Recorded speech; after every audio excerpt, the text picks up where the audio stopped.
Welcome, everyone. My name is Suzanne Dove. I'm the Assistant Vice President for Strategy and Innovation at Bentley University, and I also am the Executive Director of the Davis Center for Innovation in Teaching and Learning. We're so pleased that you could join us today for the HAIL webinar, The Future of Learning, AI Agents and Human-Centered Education. HAIL stands for Harvesting Academic Innovation for Learners, and it's really a network, kind of an organic network of higher ed leaders who've demonstrated an awareness and commitment to experimentation and transformational change in academic institutions. So this HAIL conversation is co-sponsored by a couple of really special partners, the Digital Education Council based in Singapore, and the Stanford Digital Education Office, which is based at Stanford. And this is part of Stanford's Academic Innovation for the Public Good series. And so big thank you to those partners, and especially the Academic Innovation for the Public Good team for producing this webinar. We could not do this without your assistance, so very grateful for that. Before we begin our conversation today, I want to offer a few details about the format of this afternoon's program. We will take questions during the second half of our program, so please go ahead and start submitting your thoughts, your comments, your questions using the Q&A button at the bottom of your screen. The chat window is also open, so you're welcome to engage there. You can use emojis. Just please be mindful that this is a community space and we want everyone to feel welcome. Also, auto-generated captions for the conversation are enabled, so you can show those by clicking the Show Captions button. And again, as part of this sort of preamble, I just want to make space to acknowledge the fact that three of us on this call, three of us on the panel here on the screen here, are based in the United States at traditional academic institutions. Today, this period that we're living through is a time of a lot of change and uncertainty for higher education. Certainly, it's a time of uncertainty for people all around the world. And I know that we do have a global audience with us today. So I just want to acknowledge that and ask you all to take a breath and be here present with us. I think that for me, at least, working in higher education is one of the most important callings there is out there. And I feel so privileged to be able to do this work at this time with this group of people, this great community. The other thing I want to acknowledge is that there are perspectives and identities that are missing from this, sort of the screen, again, that you're seeing in front of you. And those are really important to include as well. So I ask each of the people who is, speaking, presenting, but also listening and participating, please take away from this conversation your ideas and thoughts and carry this conversation forward with your communities, and stay in touch with us. We want this to seed new ideas, new discussions, new questions, and challenges to this work. So thank you so much, all of you, for being here. And please, again, help us to spread this work and keep the energy and the momentum going around some really, really critical topics. With that, I'm going to introduce our three panelists. I'm so excited to be having the conversation with them. So Alessandro Di Lullo is the Chief Executive Officer of the Digital Education Council, a global community of practice for innovation in higher ed and workforce development. Also, Alessandro is a fellow in AI governance at the University of Hong Kong, where he has led projects with governments and institutions to upskill thousands of students and professionals in digital skills and AI. Thank you, Alessandro, for being here. James Genone is Senior Vice Chancellor for Learning Strategy at Northeastern University, where he develops the overall philosophy, approach, and strategies associated with learning across the university.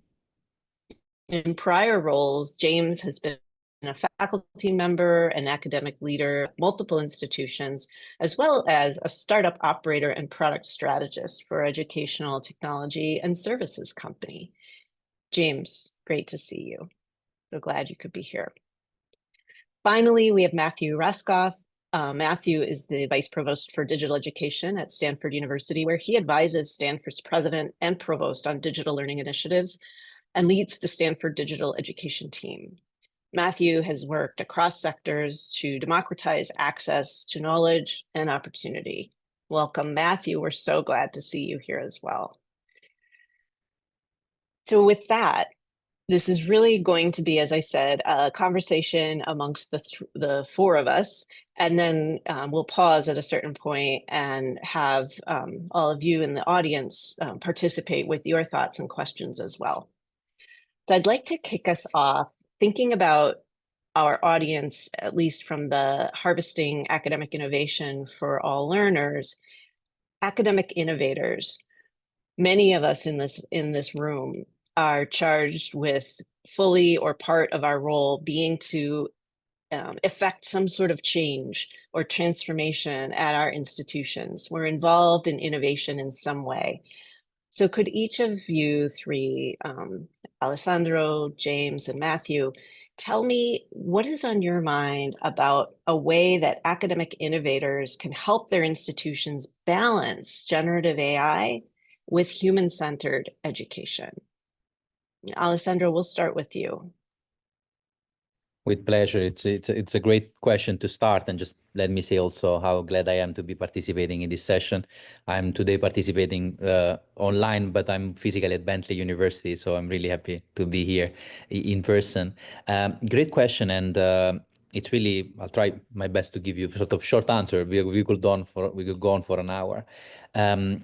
It's interesting to sort of notice how we are seeing many educators and professors trying different tools, different methodologies, and this is really great. But I think it's important to sort of take a step back and recognize why we're using Gen AI innovations. And if we think about AI innovation, it is important to reflect on what are the key goals that we want to use it for. We use a simple methodology, which is a 5-pillar framework. Essentially, AI can be used for to automate processes, to discover new trends, to personalize experiences, to predict outcomes or trends, and to foster inclusion. This 5-pillar is interesting and effective because it can help educators and learning professionals to sort of structure their thoughts and make sure that we are not just trying tool after tool without a structured approach to it, right? Which is something really important, as much as curiosity is, of course, important. In parallel, we need to really reflect on how these applications are having an impact on the way we as professionals do our jobs, but also in the way students learn and live. Fundamentally, right now we see that AI tools are really becoming important, especially when it comes to automate different processes and tasks. And so naturally, the most immediate thing is that in some instances, those tools can be a negative impact on cognitive abilities of students or even us as professionals, arguably. And so it is important to reflect what is the impact of these tools on skills like critical thinking, creativity, and what are the ethical considerations around these elements. So if we proceed, like first to map the type of goals that we want to achieve with AI, and second, to really reflect on what is the impact on these human skills, then we can have a much better understanding on really framing the discussion, knowing that it's going to be different between institutions. Even within an institution, a professor of geography, a professor of history will not have the same reality as a professor of engineering or of finance. And so it's important to really structure the discussion to recognize that we're living in different environments, even within the same university. I'll stop here because I'm really keen also to hear from James and Matthew, and then we can continue more. Thanks, Ali. James, jump in. What are your thoughts on this? Yeah, it's such a great question. And I'll also echo Alessandro that I'm very grateful to be here and part of this conversation, which is so important. You know, at Northeastern, a lot of the conversation that we're having right now is about adaptation. I think we see adaptation, the ability to adapt, as one of the most important skills we can cultivate in ourselves and in our students and as an institution.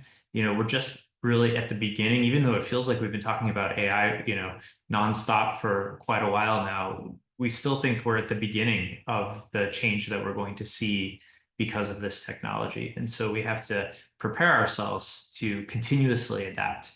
And that's true, at these different levels that we organize ourselves at. So, myself as an individual, my colleagues, so on, we all have to understand how our work is changing because of the technology. And then the groups that we're a part of, faculty, staff, students, what does it mean for them in the particular roles that they play in the university? And then the institution as a whole, how does the work of the institution have to change? And so there's no, single easy answer to that. But what we believe is that, increasingly we have to put a focus on the kinds of skills Alessandro was just talking about.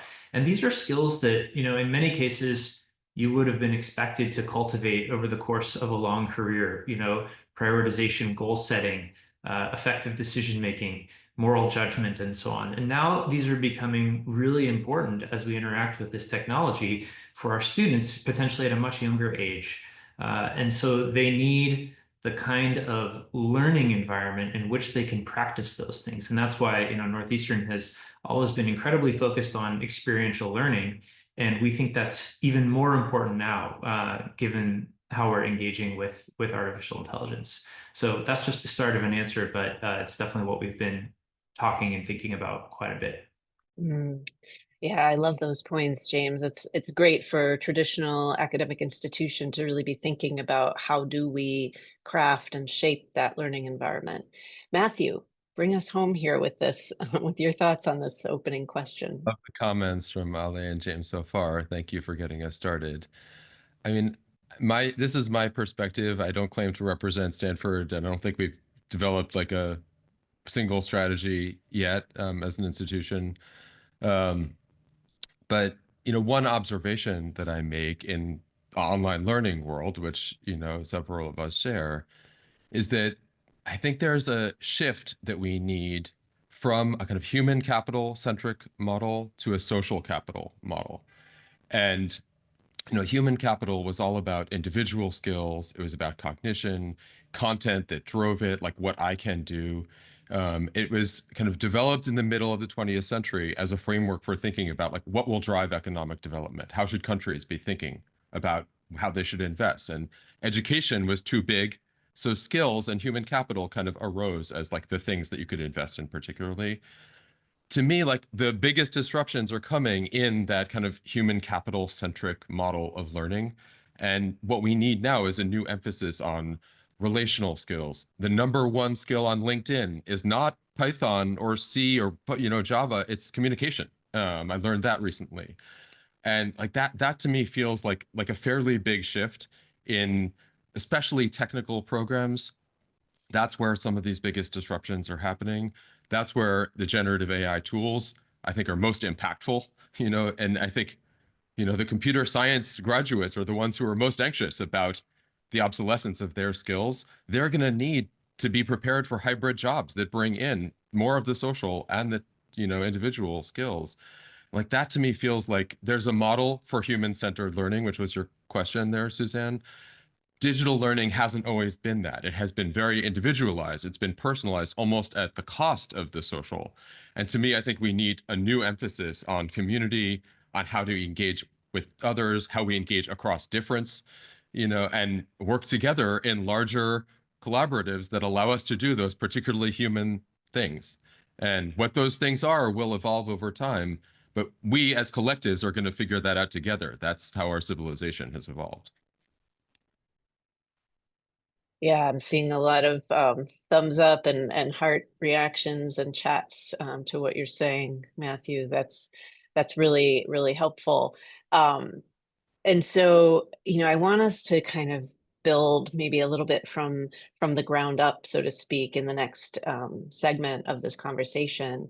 So I'd like to start with Alessandro and some of the work that your organization, Digital Education Council, recently published, which is an AI literacy framework. I think this spoke to me because I feel like we keep talking about AI literacy, but it's not always clear what exactly we're talking about. And I highly recommend that people check out what Alessandro and his team have produced. It's really really rich, really does a great job of looking at sort of the state of the literature or landscape on this, and then provides some very helpful and practical ideas for a way forward. So Ale, I wanted to ask you, you know, what do you think about AI literacy? Is it the same for everyone? Or are there certain skills that are more essential, similar to what Matthew was talking about, team-based or community-based skills? Talk a little bit about this question of AI literacy and how you're thinking about it. With great pleasure. Very happy to share more about our framework. And also, I also want to connect with what Matthew was mentioning before about these skills that are not necessarily something new. Collaboration, critical thinking is not that we are inventing them today. However, what is important to recognize that today we are living a completely different era. And what is different is that if you take digital literacy and you take AI literacy, if you look at the skills, it's not that we're talking about something completely different. However, what is different is the speed at which change is happening. And specifically, if you think about critical thinking, creativity, and ethical considerations, is like the magnitude of the change or the impact, positive or negative, that this technology can have on these skills. So practically speaking, we are seeing actually a number of professions that are really at risk when it comes to their ability to evaluate AI output, and also really to understand what is the ethical implications on their job. And so we did a big piece of work in really understanding, trying to understand and make our own contribution to the literature on AI literacy. And so we came with the 5-pillar framework that presents both a general AI literacy for all, as well as a specialized AI literacy for specific domains. Because we realize it's important to merge both. Why? Because there are certain skills and certain foundational elements that need to be taught across. And we cannot go too soon directly into specific jobs, otherwise we're missing the big picture. Similarly, we need to get real and we need to get practical about what jobs people are doing with AI and what tasks are executing. And so we are proposing a framework which includes these 5 pillars that essentially guide the reader and someone looking at the framework in a sort of almost like it's a story or how you will use AI. So the first dimension looks at how does AI work? So understanding AI and data. The second dimension looks at how do I evaluate AI output? So critical thinking, judgment, and the ability to evaluate AI output. Third, ethical and responsible AI use. So how do I ensure I'm using it correctly and responsibly? Fourth, human centricity, emotional intelligence, and creativity. So how do I ensure, very importantly, that humans remain at the core? And fifth, how do I apply everything to a specific context? Which is really interesting, and we sort of were thinking, how does this 5th pillar, the domain expertise pillar, how can this be immersed and applied into different dimensions and realities? And so we are also advocating for almost like a skills-based approach. In the document that you can download also on our website, you will see there is an example for faculty members. And so we reflected on what are the key skills that faculty members need. Arguably, it's about facilitating students' critical thinking. It's about innovating pedagogy. It is about cultivating a mindset of change, both in terms of their readiness to change, but also in terms of adapting the curriculum and a number of other skills. And so you will see that then the framework becomes modular and is applied into different dimensions. And we think it's important also that, and we would love if you're using this tool as well, to understand how you use it, maybe to understand what an investment banker what is AI literacy for an investment banker? What is an AI literacy for a leader in a university? What is AI literacy for an admin professional? What is an AI literacy for an healthcare professional? It varies, but it's important to recognize, as we're talking today, about what human centricity means in the context of AI, and now we can make sure that these human centricity concepts are well applied and related to the actual job that AI will do, because one without the other you risk to miss important points. Yeah, that's really helpful. And I see a lot of requests to access the AI literacy framework. So we'll make sure that that's link is provided. What you're describing, Ale, about sort of the domain specificity and how AI literacy applies in a particular profession really is a great segue into a question that I had for Matthew, which is related to your recent speech to UNESCO, where you gave this really cool three-part framework. And you talked about one-to-one, many-to-one, and then many-to-many.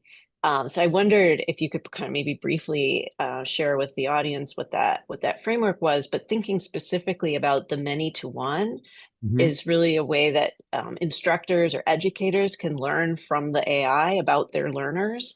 And what are the skills, the domain specific skills for those educators to know how to take on that new knowledge and how to use those new tools, because it's already happening, right? It's this arrival technology. It's here. People are, these products are available. They're all over the place and educators are using them. So tell us some of your thoughts about that. Yeah, so this was a framework I co-developed with my colleague Josh Weiss, and it was, ambassadors from all these countries at the United Nations. I'll ask one of my colleagues to post a link in the chat. My talk began like, "Your Excellencies," and I've never done that before. So it was kind of interesting to try to make this relevant to people outside of education. One-to-one AI is like personalized learning, tutors designed for your individual purposes, familiar from like the consumer tools that we've got at our disposal. Many-to-one AI is this idea that the role of the AI is to aggregate information, synthesize it, and then present it to an educator, let's say, in a way that's more usable, more actionable for them, and it becomes a kind of formative assessment tool or a feedback tool or an analytic tool. So the Chat LTV project at Harvard Business School is a good example of this, where they were aggregating interactions that students had with an AI and turning it into information for the professor that they could use for class preparation for the next day, and giving them insight into where the student's struggling, and then use that in your differentiation and your ability to meet students where they are. Many-to-many AI is the idea of AI as an orchestrator. And like I think the title of this panel was agentic, and I think that might be an agentic role. It's an air traffic controller that allows people to work together more effectively in small groups, that allows potentially for that idea of larger and larger congregations of people working in big projects, maybe that feel quite small for them because they have, small numbers of them have AI facilitation that's really good, that understands our biases, that it can correct some of those biases and make sure everybody speaks an equal amount of time. And my model for this comes from the mathematician Terence Tao, who's a UCLA scholar who believes that AI is going to enable a new kind of math collaboration that allows people to work together more effectively, even in subdomains where they may not fully understand each other's technical expertise. The AI will be there to help people with co-authorship, with collaboration. And you can imagine something like that playing out in the context of a very large online course, where there's small groups that allow people to feel like they're part of something cohesive, even as it scales to become very large. I think each of those has a lot of potential. I think of them in sort of a progress, and I don't think we're at the many-to-many moment quite yet, at least not in education. That to me is where the new possibilities will come in, though. That's what's most exciting.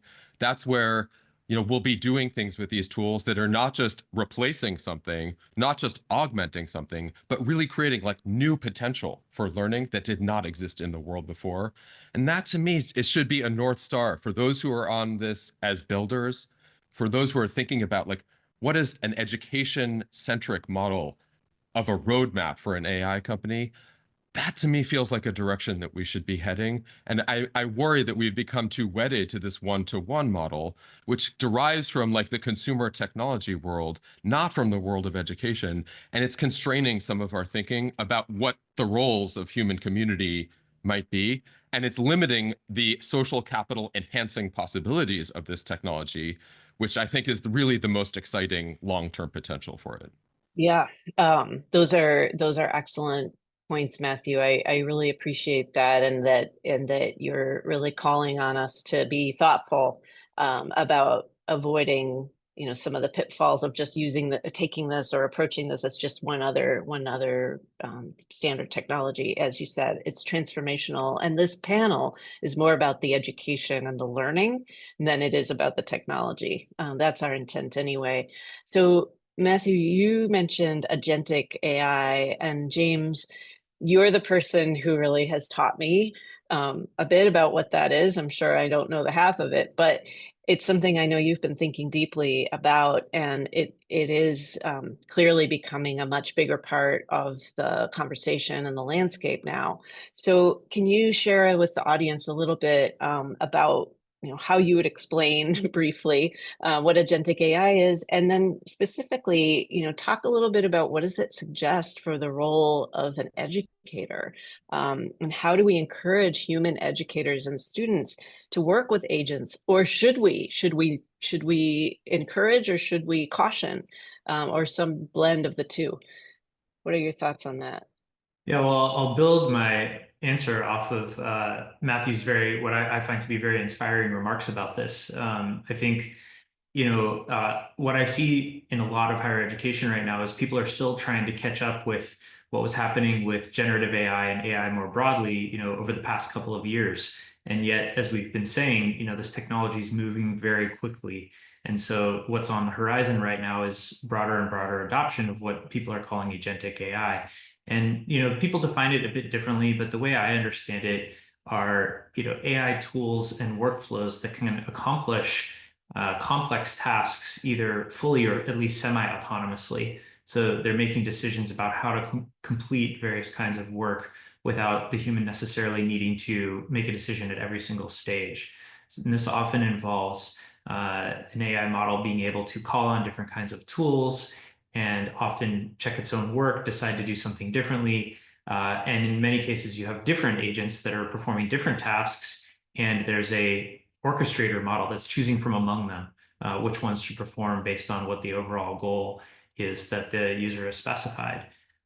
So what I think is important about this is, on the one hand, there's quite a bit of caution that we need to bring to the adoption of AI agents, because the more autonomous they become, and they start to interact with computers and websites and other applications and so on, the opportunities for things to go wrong are going to increase and multiply.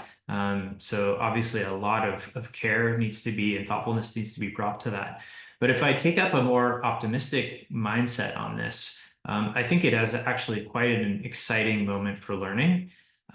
We've been talking for many years, decades, about personalized learning and adaptive learning, and there have been various different technological approaches that have been brought to that. But I think many, if not most people, would agree that, neither of those terms has realized its full potential. And part of the reason for that is because each individual learner is such a, rich individual, right? We all have our own capabilities and needs and interests that we bring to the learning process. And it's been hard for the technology to date to be able to accommodate all of that. The kind of behaviors that we see from AI technology broadly, but especially generative AI, start to tell us that that could look really different. And I'll bring in an example here from the world of software engineering. Folks have been very excited about a concept that's been called vibe coding lately, if you're an enthusiast for the technology. And vibe coding is really the idea that, as a software developer, you're just having a conversation with an AI model that's writing software for you, and it's highly iterative and it's highly creative, and it really allows you a certain kind of whimsy in just being able to try to realize a prototype of something you thought up. And that's really interesting and exciting. And part of what's interesting about it is you can imagine a world where, all of us, even those of us who are not programmers like myself, can have our own library of customized applications that we build for various things we want to do in our life, including learning. And so, I think a little bit about how this applies to learning, and I think about it in terms of personalized learning or even project-based learning, where there's a lot of learning you need to do on demand, just in time. You're working on a complex project and there's something you don't know how to do yet. And so you can imagine working with one of these agents to help teach you how to do that thing. And that makes the learning that you're doing much more responsive and dynamic rather than a kind of linear process towards, a fixed set of goals that someone else has specified for you. On the other hand, it brings a challenge, right? In terms of the collaborative, social, human aspect that Matthew mentioned. And I was talking about this with one of my colleagues last week who suggested, well, in a world of learning that's like vibe coding, where you can be creative and sort of do things that you're personally interested in on demand, it starts to make a classroom session look a lot more like a hackathon. And I loved that idea, right? The idea that there's this opportunity for learning that is incredibly dynamic, that's incredibly creative, that's social, where we're determining together how and what to learn based on goals that we're setting in real time. So it harkens back to those kinds of higher order thinking skills that Alessandro and we were talking about a bit earlier. This is a process of engaged, highly experiential, highly dynamic learning that's going to mirror all the kinds of changes that we're going to see in how we work, I think. So that's how we're thinking about the adoption of agentic AI. It's still got a long way to go before we get to that place, but we want to learn and grow with it so that we can hopefully achieve the optimistic vision of what's possible here. That was really helpful, James. And I appreciate that you're kind of giving the two sides of the coin approach. There are reasons to be concerned or worried about agentic AI. So Alessandro and I were just in a roundtable luncheon where a faculty member was concerned that, maybe I'm going to issue an assignment or give an assignment to my class, and then it has been generated by AI, and then my students will use their AI agent to respond, and then my AI agent will grade it and give them feedback, and it ends up really just squeezing the humanity out of the equation altogether. So how do we avoid that? How do we guard against those kinds of things? Matthew, do you have a thought on that? I'm a personalized learning skeptic, honestly. I was part of that movement. I bought into it. It seemed so exciting. But I like the images of like children with headphones on and screens. Just when I saw it in action, when I had my own children, when I spent more time in the classroom myself, it really lost its romance. And I think what we need now is communalized learning, not personalized learning. Or maybe there is a way to do personalized learning with AI enablement that is personalized, but it's still in groups. And the thoughtful design of those groups is the personalization. It puts you in conversation with somebody who's complementary to you on some idea, on some background, on some identity, but it does not lose out on that connection, which I think is the most needed skill for our society. It's the one that's least likely to be disrupted. It's the one that, our democracy depends on. Like those things, I'm not willing to give up on them. And I have now seen a few waves of the promises of personalized learning not coming true. And I worry that I think that's the wrong goal that we should set for this technology. And we need to be more thoughtful about the education goals first, and then bring the technology in support for them, not start with the technology, think about its affordances, and cram our educational model into those affordances. And I worry that's most of what's happening in this conversation. Not this conversation, but in the broader ecosystem. Yeah. Excellent points, and so right to really caution against that. And I think this group and the people who hopefully are here participating with us today, and the people who are at the luncheon that Ali and I were at, are the people who are trying to shape this. We are trying, and we are taking ownership over it and feeling a great deal of responsibility, not to hamper innovation or experimentation, but to experiment in ways that are responsible and be really thoughtful. And I think having these conversations is crucial, because when we really examine our assumptions or our approaches and share them out loud with other humans, we can really, guard against some of those inadvertent missteps. James, you talked about the classroom experience being more like a hackathon. And that makes me think about moving that into sort of the workforce, where people need to work on teams. Ali, I know you all at the Digital Education Council work with both academic institutions and workforce. Can you share some of your thoughts on sort of the classroom of the future being a classroom of one-to-one, the way Matthew is cautioning against, versus workforce where you're seeing perhaps more team-based kinds of interactions, and what sorts of AI literacy is required for that? This is really a great point, and I really cannot echo what Matthew was saying enough, which is also because if we take a step back and really realize and think about what machine learning is, we were discussing this at lunch, so I really want to repeat this, Suzanne, because I think it's an important point with this audience as well. Machine learning essentially is there structured and created to optimize, learn from what we like, and give us more of that. So practically, if we think about Netflix, right, recommendation engines, a very good example of that type of technology.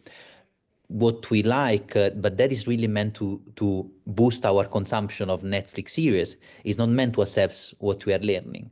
And if we think about our university days, on what is really important about university is also learning different perspectives, learning what you don't know yet. And so if we just think about personalization, the risk that I see is just reinforcing potential biases or not missing another perspective altogether. And so I fundamentally see the importance of working in teams and collaboration across much more important. Of course, it may sound obvious, but I remember that when I started my career some years ago, it was not as easy to collaborate across the world online very quickly, very seamlessly. And so we're also naturally living in a whole new digital world that is boosted by what we lived also during COVID, and with technologies like Zoom that, yes, they were there before, but it was not the same simplicity. And so we're living an hyper-connected, interconnected world that I also saw some messages in the chat. It's nothing new, but finally we're at the stage where these things are very easy and accessible. And so this is really changing. And so I do see an importance for educators really to be mindful of looking at this hyperconnection and really stimulating this type of discussions and interconnections, because the tools you can learn, but this type of skills are very important to be acquired early on, because I do see even myself, which we are a small company ourselves, right? And I do see even with the new people that join us, I do see a challenge in training them for critical thinking, creativity, and collaboration with people internationally. And so in a big company that is going through this is going to be profound. So I think we're going to see more of this, and it's becoming more and more evident. And I say it from someone who started very hardcore finance stuff, and I thought all these things was not important, and I realize how important it's becoming, and I really see it's just going to accelerate. Yeah, this is such a great discussion. And as we said at the top of this webinar, we want very much for this to be interactive as best we can in a webinar setting. So thank you, Alessandro, for pulling in comments from the chat. We've had some amazing questions. I'm trying to keep up here in the Q&A box. So I'm going to throw out a few. We may not have time to get to everything, but a few of the Q&A audience questions. And really, this is open to any one of you panelists who would like to respond. But I'll start with this question. Personalized learning still puts the onus on the end user to learn. If agentic AI can fully complete the task, then what is left to learn? I can jump in here, and it's a good chance to also kind of add a yes and to what Matthew said earlier. I strongly agree that this world of kind of headphones and a screen for learners is dystopian and not the kind of world that we want. And likewise, a world in which we're just offloading our work of thinking and decision making and producing knowledge to machines is also, I think, dystopian, because how will we be able to evaluate whether what it's doing is what we want and what is right for the world, right? So we have to ensure that we're still in a position to be the decision makers and have the expertise to know if it's working in ways that are beneficial to humanity. At the same time, I think, we all probably agree, especially those of us who've spent a lot of time in a classroom, that any group of learners, is highly differentiated. And you'll have those in a given moment in a course or class who are, not challenged, and those who are on the verge of being left behind. And it's one of the great difficulties of being a teacher, of how to meet and reach all of your students and remediate all of their needs and difficulties and confusions and challenge them appropriately. So I really want to hold out some hope that this technology can help us with that. It's a very, very difficult human problem to teach effectively in groups. And if the technology can enhance the work of teachers in that way, by, for example, as Matthew was speaking about earlier, giving us access to data about the needs of individual learners, so that we can use that to then, set them the tasks and the focus that they need in order to learn what's next. I think that has the potential to be very powerful and ensure that we're not just doing this kind of offloading that the question is asking about. Thanks, James. I want to just pause for a second to see if Matthew or Ali wanted to jump in. Otherwise, there are plenty more questions, directions. We have a new policy at the Stanford Graduate School of Business that bans the banning of AI tools for anything students do at home. So you're required to allow them to use these tools. And one observation is that the best writers in the class are far better than any of the AI tools. They were citing whether they used it. So I think there was a kind of reversion to the mean. Ale, you were talking a little bit about this, like much less outlier ideas emerged, no outlier ideas emerged from people who used AI tools. Nothing really, really interesting in the A+ category. There was no D work and there was no C work. It was all kind of like in the B- to B+ range. All the big ideas, the most interesting, most provocative ones were human written, human authored, no AI usage at all. And I think that confirms your thesis, about the edge cases, the outliers. Like that's where the real creativity happens. And like in my students' writing assignments, I'm not interested in just like the mean. I don't need the best practices. I don't just like you don't need to repeat back to me what I already told you. Like I want to hear what your thinking is. I want to build a connection with you. I want to understand that you are listening to our guests in our class and you're reflecting that back through your own experience. Like I don't need you to get the right answer. There is no right answer. And like that to me is, and if you're asking questions that have one clear right answer and an AI can pass that test, it's probably the wrong question.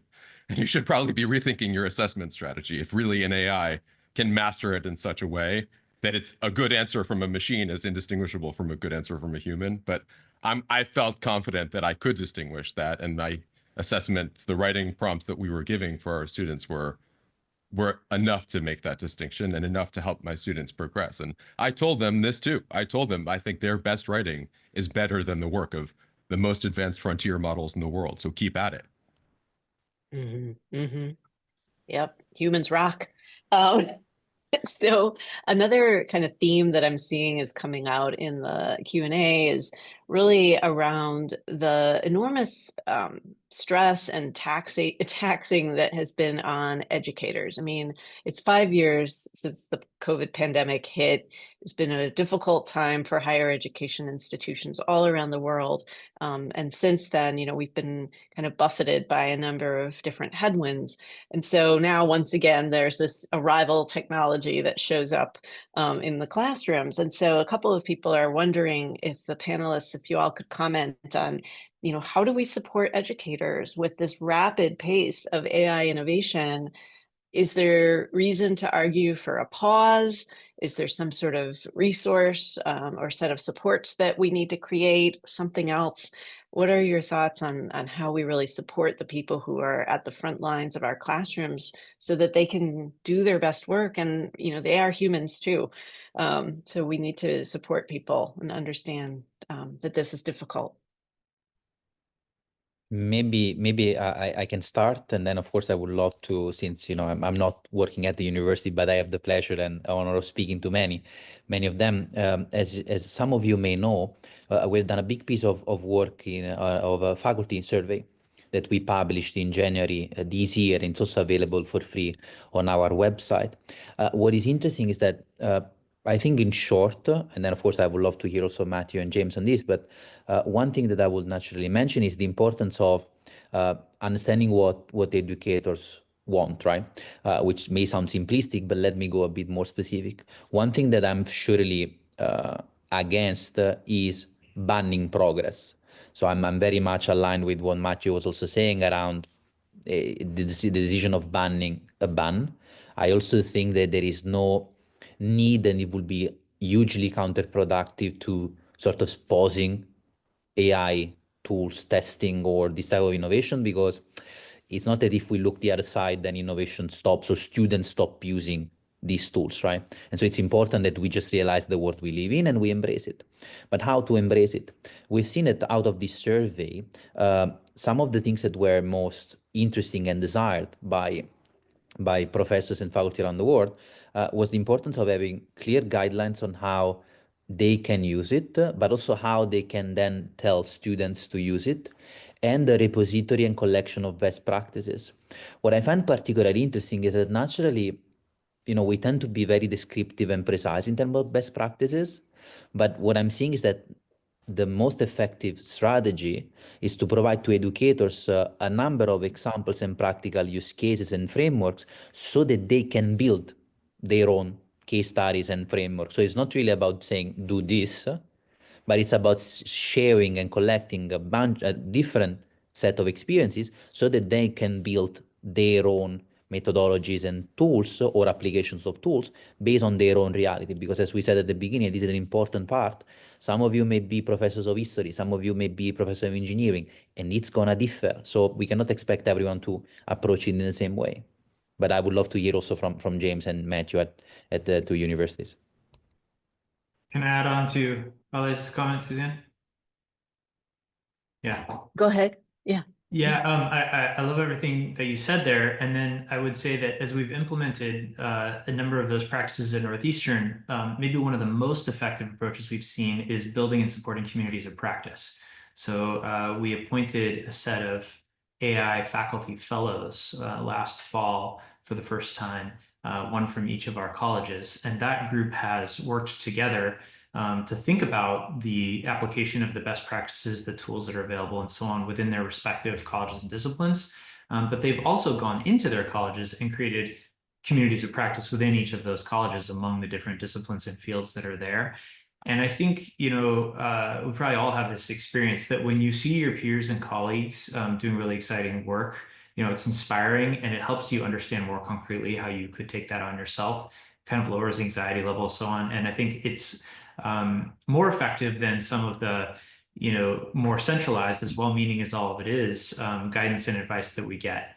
And it really speaks to this kind of human connection piece of this tremendous change.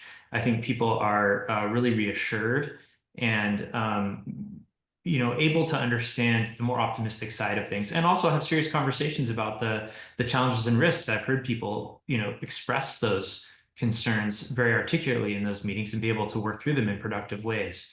So I think if there's one thing I would encourage, all of our colleagues throughout higher education and elsewhere to do is to make the space for those kinds of conversations and that kind of collaboration. Let me give credit to my colleagues at the AI Tinkery at Stanford, which is modeled on a makerspace, but it's for AI tools. It's got a physical location in the Graduate School of Education. They run workshops, though, around the campus. And it's exactly what James just described. It's training, support. They've licensed all the tools. You can try them out in this kind of closed environment. And just kind of, it's okay to be a novice there.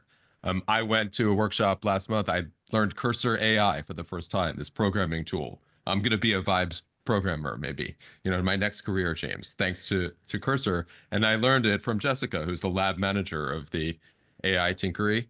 And that model, I felt really good about it. Like, she's captured this kind of bottom up creative, you know, fresh air that's exciting. And if there's like a top-down policy that's imposed before we really understand this technology, is there any chance that technology is going to get it right? It's going to get all these nuances, like what's in, what's out, under what circumstances. And like, to me, I think we should spend more time in this bottom-up mode, and also spend more time thinking about my educational goals, like Ali was saying, in my discipline, my goal. And I worry that like we've got this very kind of enterprise license model, you know, we're going to buy it for everybody, but by what, to what end? And that's how we've ended up with AI tools that seemingly replicate a lot of the disparities and a lot of the lackluster ed tech that we've seen before. I don't want to name names, but things that don't really move progress in terms of education and pedagogy.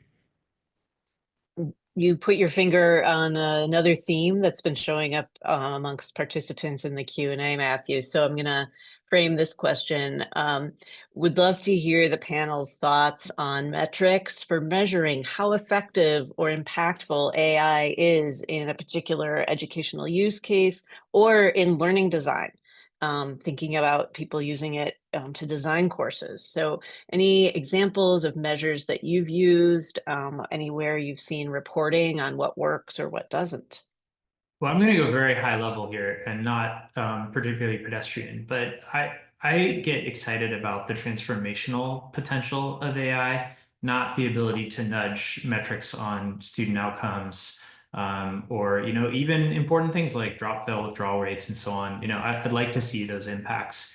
But to me, you know, transformational learning comes when we come to see the world in a different way, when we come to think about it in a different way, when we come to act in a different way. That's what transformation is. And so, you know, if we're able to use this technology and adopt it in a way that really does give learners and also faculty and the administrators and staff that support them agency, I think that will be powerful. But I think it's going to be incredibly hard. We were talking a little bit earlier, you asked Ali a question about the relationship between sort of work-based learning and learning in, you know, inside the institution in a degree program, you know, that we're all used to. And I have a hypothesis we're going to see a lot more convergence between those styles of learning. That we're going to see students increasingly doing more of the kind of work that you do in a job, and also people in jobs needing to carve out time to acquire new skills in the way that you would in a higher education institution. And I think, you know, in some ways, if we see that, that will be a metric of success, because it will mean that this technology is to help us embed learning in a more ecologically valid way than I think some of the ways that we've approached it traditionally. Yeah, great point. Okay, I'm going to look at one more question from the Q&A that I think several people have kind of touched on in your comments, but I really want to maybe wrap us up with this question, which is how can you share some examples of how you have seen or how you're hoping to see AI foster inclusion? Perhaps I can quickly start, since also I saw that it was following up the framework that I presented at the beginning. I think there are two very interesting angles for when it comes to inclusion. One is really supporting learners with different needs, but also potentially visual impairments and other type of impairments. Practically, the technology is not fundamentally different to what was available before. But what is starting to be different is the ease of use and the access to this type of tools. I was playing with a number of tools that were essentially allowing learners to use captioning or turn text into audio or vice versa in different ways. And it was interesting because before it was, yes, there was, you know, text to speech and speech to text has been around for some time, but right now there are new tools that also allow essentially every learner to customize on the platform very quickly and change even the type of language that they want to hear. So which is quite fascinating, right? If we just make the simple example of captioning and translation. There is the other one, which is actually quite fascinating, is the business opportunities that universities may have because of this inclusion. Because practically, for those of you who are thinking about launching executive programs to executives in other parts of the world where English may not be the first language, these type of examples can be quite interesting to cater to executives in China, Indonesia, or some other parts of the world that are not English speaking at first. And so it may be easier to capture their interest and potentially sell to them. These are just some easy examples, but it's starting to see, and again, it's not fundamentally different, but it's the ease of use at the level of the technology that starts to be fundamentally different that can be actually applied.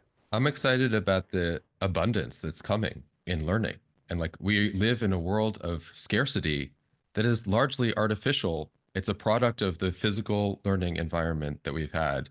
Online learning has been limited to me by the technical capabilities, by the affordances that like Coursera was built around. They ended up with this broadcast model because that was kind of what was possible with technology 10 years ago.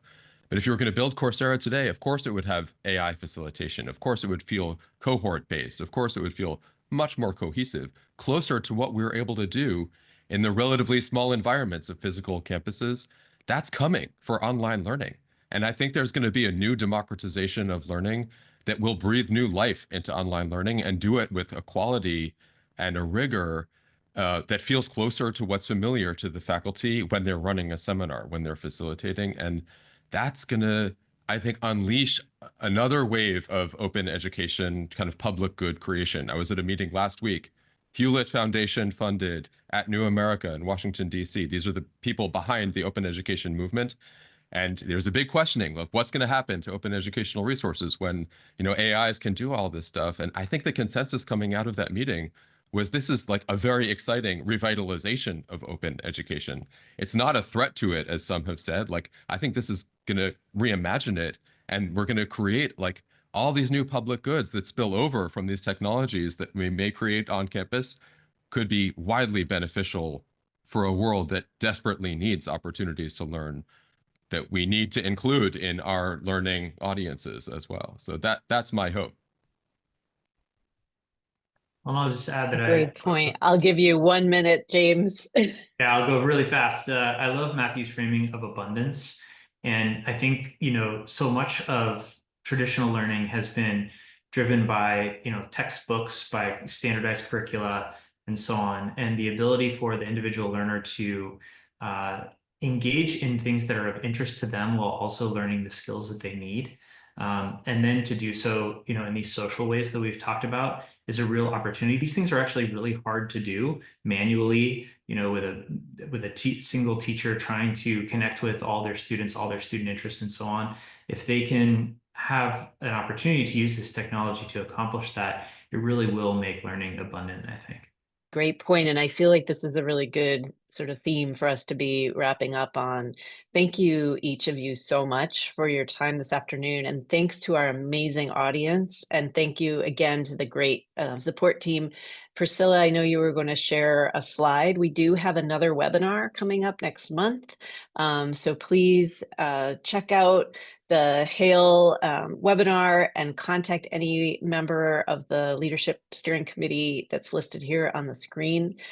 We hope to see you in April. And again, to our panelists, Alessandro, James, and Matthew, thank you very, very much for this conversation. It's been such a pleasure.